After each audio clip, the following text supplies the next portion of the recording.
અહીંયા પૂછેલું છે કે કોઈ એક વસ્તુને 524 માં વેચતા જેટલો નફો થાય છે એટલું જ નુકસાન 452 માં વેચવાથી થાય છે, તેની મૂળ કિંમત શું હશે? એને શું કીધું છે? એને એવું કીધું છે કે ભાઈ આ મૂળ કિંમત છે ને એમાંથી નફો કરો ને તોય એ જ રકમ મળશે અને એમાંથી નુકસાન કરો ને તોય એ જ રકમ મળશે. પણ આ વસ્તુ જો નફા સાથે વેચો તો 524 માં વેચાય અને નુકસાન સાથે વેચો તો 452 માં વેચાય છે. હવે આનું સોલ્યુશન કઈ રીતે આપીએ કે સમજીએ કે આ 452 થી લઈ અને 524 સુધી જવું હોય તો 524 માઇનસ 452 કરો એટલે 4 માંથી 2 જાય તો 2 અને 52 માંથી 45 જાય તો 7, એટલે કે અહીંયાથી અહીંયા સુધીમાં કુલ 72 રૂપિયાનો ફેરફાર થાય છે.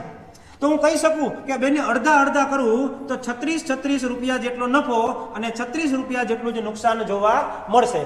તો જો મારે મૂળ કિંમત જોતી હોય તો શું કરી શકાય કે 452 છે એમાં જો હું 36 રૂપિયા નુકસાન પ્લસ કરી દઉં કે જે નુકસાનમાં વેચું છું એટલે એની અંદર નુકસાન પ્લસ કરી દઉં એટલે મને મળશે 488 રૂપિયા અને 524 રૂપિયા એમાં જે 36 રૂપિયા નફો થયો છે એ નફો બાદ કરી દઉં તો પણ મને મળશે મારી મૂળ કિંમત 488 રૂપિયા.